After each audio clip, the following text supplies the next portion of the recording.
स्वः तत्सवितुर्वरेण्यं भर्गो देवस्य धीमहि धियो यो नः प्रचोदयात्।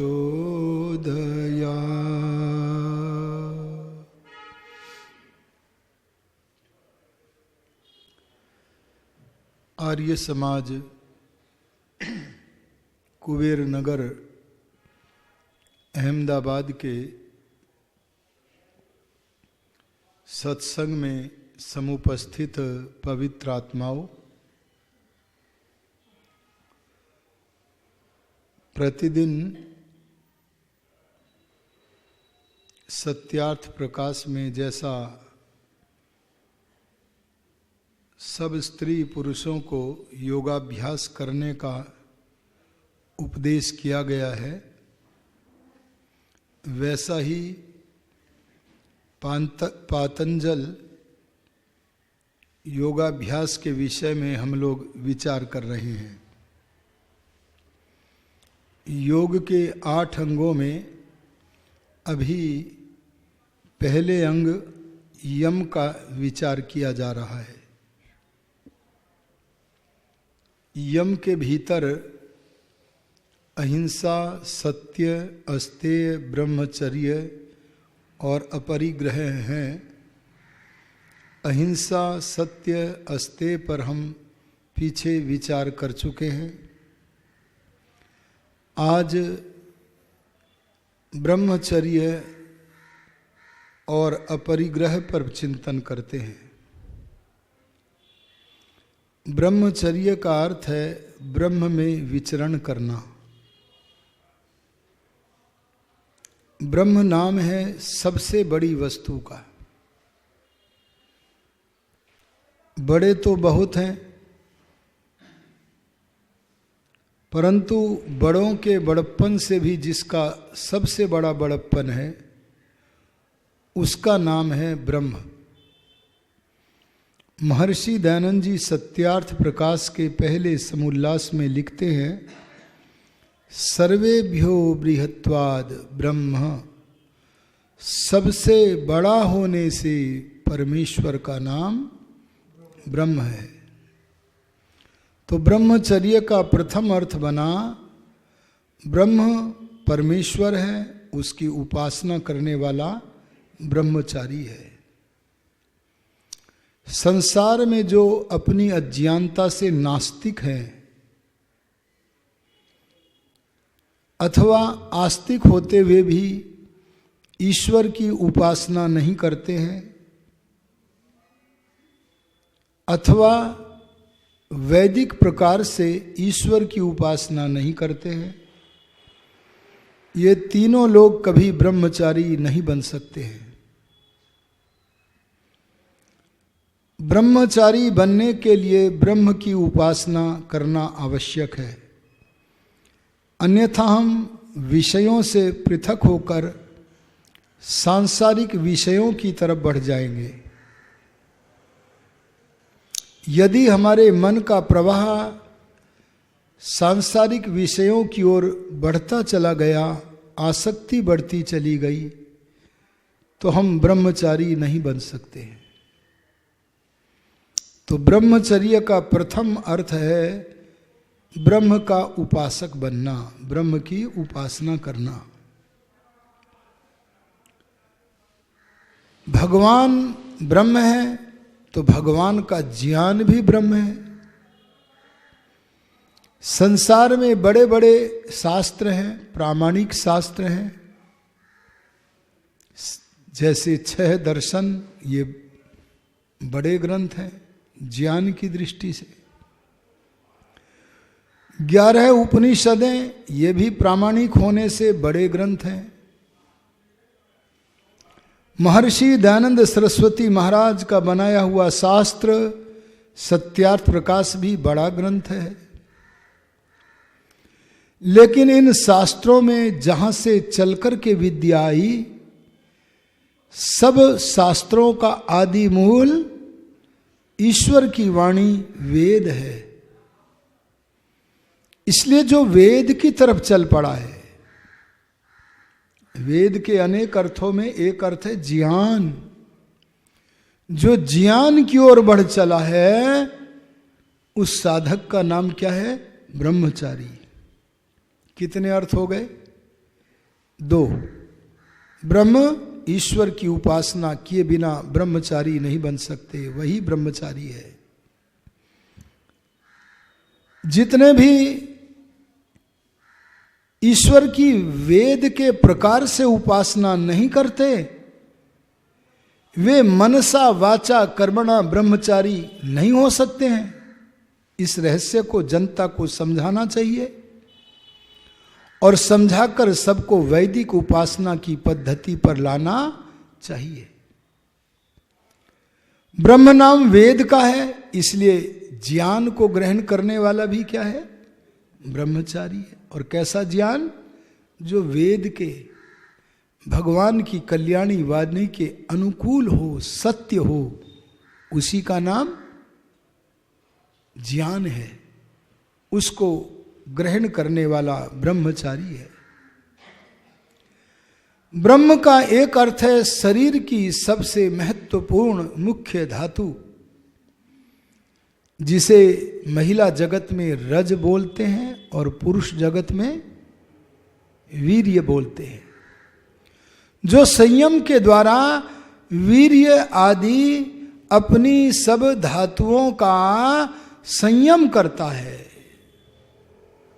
रस, रक्त, मांस आदि वीर्य पर्यंत सबको संयम में रखकर उनकी सुरक्षा करता है, वीर्य जैसे मुख्य पदार्थ को अपनी विचार अग्नि का ईंधन बनाता है, ऐसा पवित्र आत्मा क्या है जी? ब्रह्मचारी है। ये ब्रह्मचर्य धारण किए बिना परमात्मा नहीं मिलते। क्या ब्रह्मचर्य के बिना आप सीधे होकर ध्यान में बैठ सकते हैं? नहीं बैठ सकते हैं। इसलिए ब्रह्मचर्य धारण करना पड़ेगा। परमात्मा ने ब्रह्मचर्य वेदवाणी में इसका उपदेश करके ऐसा अनुपम उपहार मनुष्य को दिया है कि यदि आप वृद्धावस्था में भी हैं, अर्थात मृत्यु पर्यंत, तब तक आप सीधे होकर बैठने का सामर्थ्य रखते हैं, यदि आपके पास ब्रह्मचर्य नामक वस्तु है। और ब्रह्मचर्य नामक वस्तु नहीं है तो युवा अवस्था में भी हम आसन पर, अरे बोलो, नहीं बैठ सकते। इसलिए ब्रह्मचर्य होना बहुत आवश्यक है। ब्रह्मचर्य के बिना मन में चंचलता रहती है। कभी कभी हम किसी के यहां इसलिए जाया करते हैं परिवार में, जिससे कि उससे किसी की निंदा कर सके, उसी का तथा कथित आनंद उठा सके। बताओ, ऐसा व्यर्थ में निंदा करते हुए घूमना, ऐसा करके हम विक्षेप का, अरे चंचलता का पाठ पढ़ रहे हैं कि नहीं पढ़ रहे हैं? अगर हम ऐसे चंचलता का पाठ पढ़ते हुए अपने मन को चंचलता से चंचल कर रहे हैं, तो क्या हम साधक बन सकते हैं? क्या हम अपने मन के बल को बढ़ा सकते हैं? मन का बल क्या है? ब्रह्मचर्य है। क्योंकि ब्रह्मचर्य के द्वारा मन में एक ऐसी वस्तु का प्रवेश कराया जाता है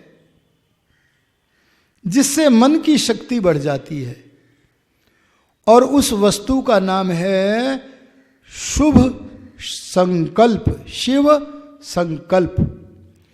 कल्याणकारी विचारों को यदि मन में भर देंगे तो मन सबल होगा कि नहीं होगा?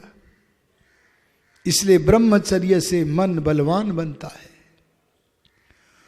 और ब्रह्मचर्य अर्थात ब्रह्म की उपासना करने से भी मन ही नहीं बल्कि आत्मिक बल बढ़ता है। और आत्मिक बल इतना बढ़ता है कि यदि कभी हमारे पीछे के या वर्तमान के कर्मों के अनुसार कर्म फल दुख भी आ जाएं, तो पहाड़ की बराबर भी क्यों ना भारी भारी कष्ट आए, दारुण दुख आए, उनको भी सहन करने की शक्ति ब्रह्मचर्य अर्थात ब्रह्म की उपासना से उपासक को प्राप्त हो जाती है। इसलिए ब्रह्मचर्य अपूर्व वस्तु है। ब्रह्मचर्य का लाभ क्या होता है, इसे संक्षेप में हमारे ऋषियों ने कहा है, ब्रह्मचर्य प्रतिष्ठायाम वीर्य लाभ। बोले ब्रह्मचर्य की प्रतिष्ठा होने पर, ब्रह्मचर्य को सिद्ध करने पर, इसके लिए तो एक बहुत लंबा बड़ा प्रवचन करना, कराना, सुनना, सुनाना आवश्यक है। पर मैं संक्षेप में कहता हूं, ब्रह्मचर्य को सिद्ध करने पर वीर्य का, वीर्यम वै बलम, बल का लाभ प्राप्त होता है। ब्रह्मचर्य से लौकिक सुखों को भोगने का जितना सुख है, उतना सुख ब्रह्मचर्य के बिना नहीं है। ब्रह्मचर्य से मानसिक सुख, अरे शांति भोगने का जो अवसर है, वह ब्रह्मचर्य के बिना नहीं है।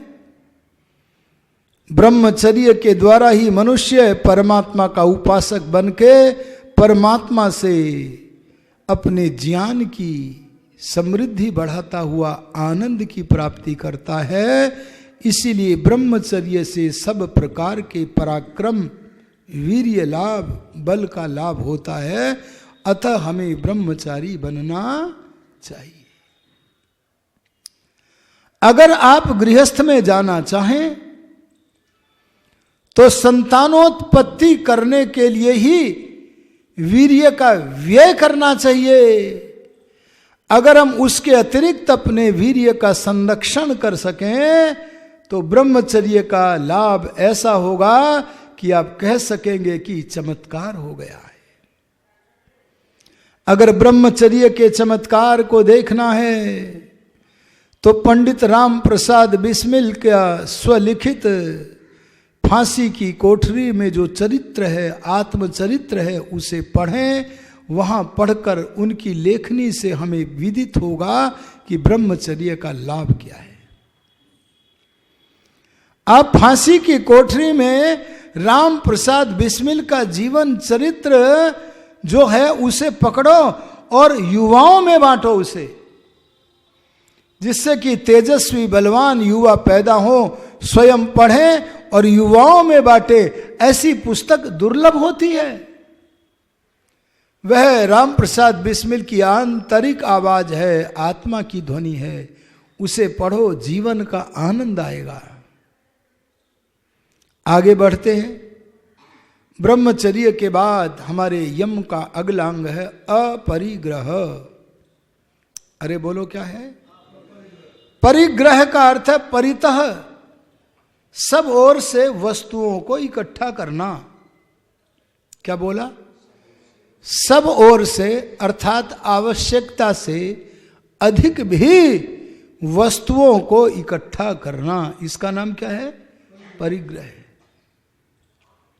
एक नेत्री थी जयललिता, कितनी साड़ियां रखती थी जी? कितनी बता रहे हैं? हाँ देखो, आपको पता है। आवश्यकता से अधिक वस्तुओं का संग्रह किए रखना, इसका नाम क्या है? परिग्रह। मैं देखता हूं कोई व्यक्ति एक मकान यहां बना रहा है, एक वहां बना रहा है, एक वहां बना रहा है, एक वहां बना रहा है।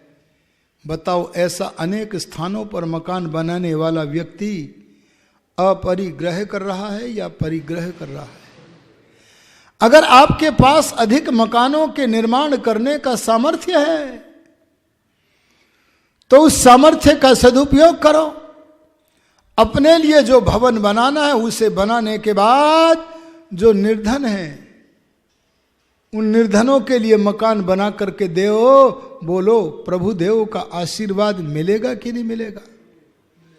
ये धन तो धरती पर ही रहता है, कहीं नहीं जाता है, लेकिन हम निर्धनों के लिए मकान तो तब बनाएंगे जब हमारे मन के भीतर सत्व गुण होगा। सत्व गुण की उपस्थिति के बिना हम मजदूरों की मजदूरी भी काटते हैं, हम दान तो दे ही नहीं सकते हैं। हम श्रमिकों से श्रम तो करवाते हैं, लेकिन श्रमिकों को उचित जो देना चाहिए श्रमदान, अर्थात श्रमदान का फल, वह नहीं देते हैं, क्योंकि सत्वगुण नहीं है। और नाम क्या ले लेते हैं? एक वाक्य बना रखा है समाज में, मजबूरी का नाम। अरे ये तो यहां गुजरात में भी चलता है। ध्यान देना, ऐसा नहीं करना, सात्विक बनो, दान की भावना करो।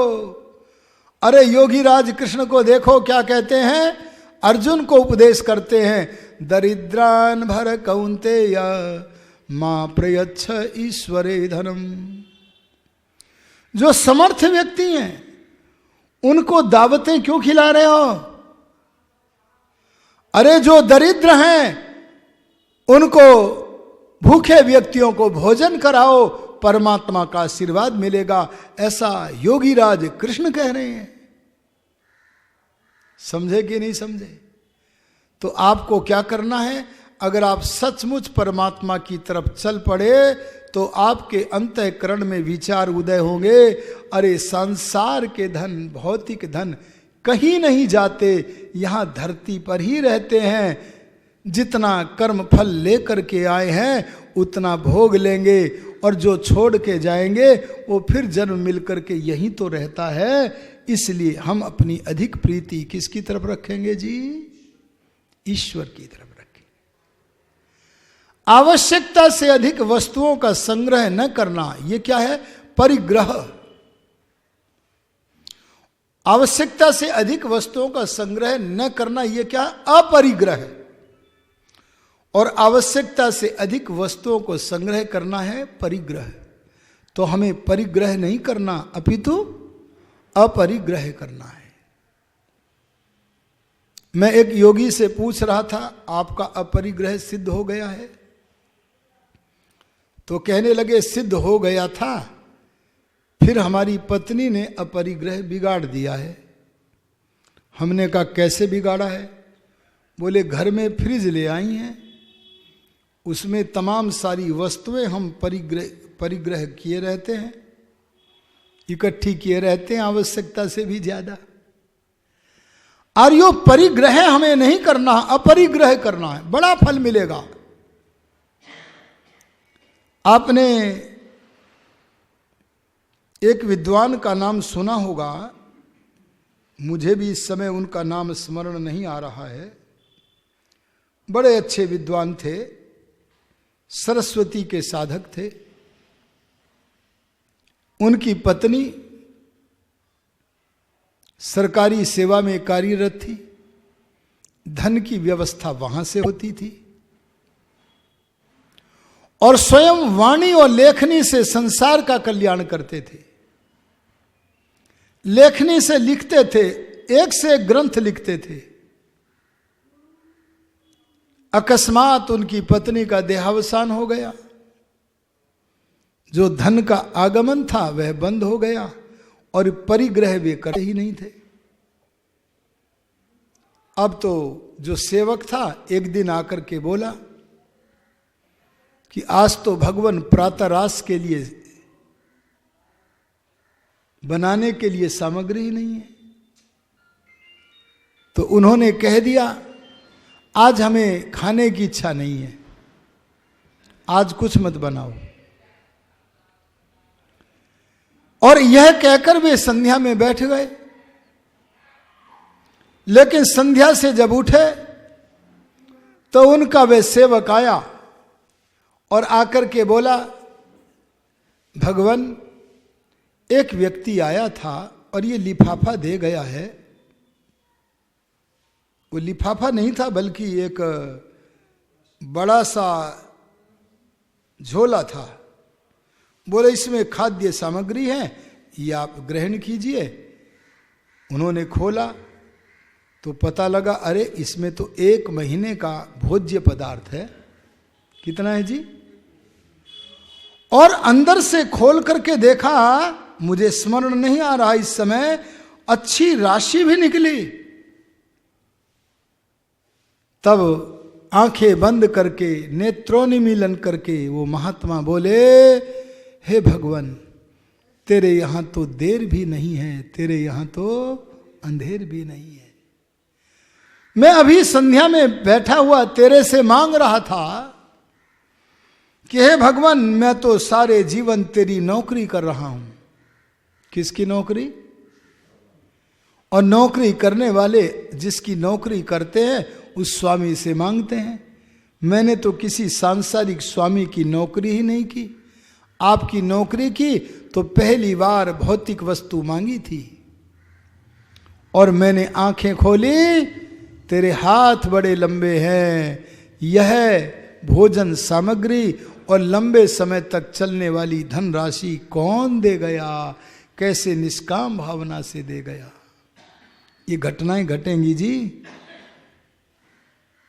कहना सरल है, सुनना भी सरल है, पर बोलो करना सरल है क्या?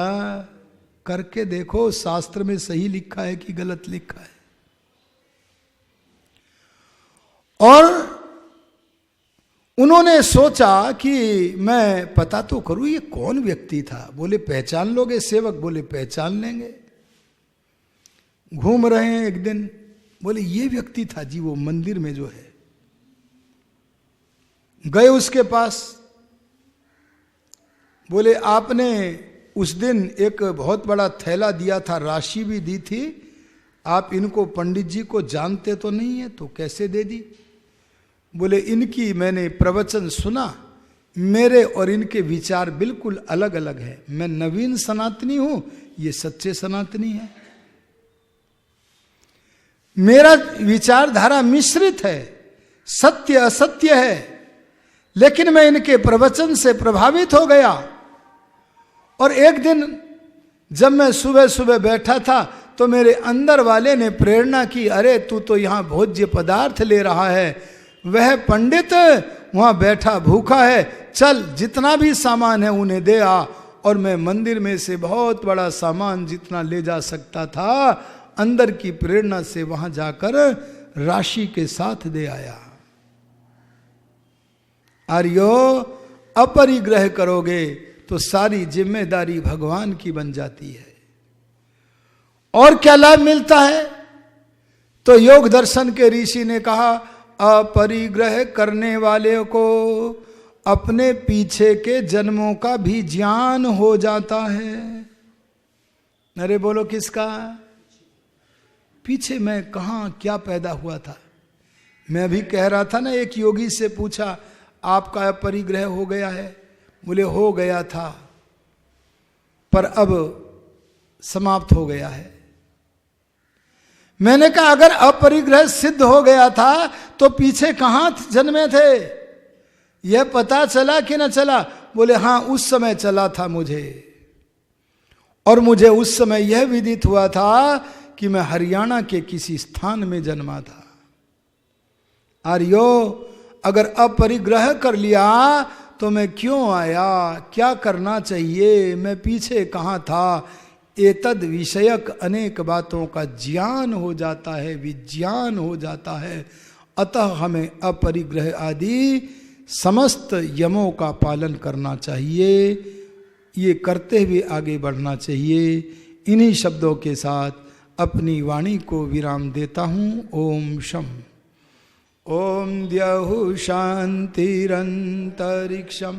शांति पृथिवी शांतिरापः शांतिरोषधयः शांतिः वनस्पतयः शांतिर्विश्वे देवा शांतिर्ब्रह्म शांति सर्वं शांति शांतिरेव शांति सा मा शांतिरेधि।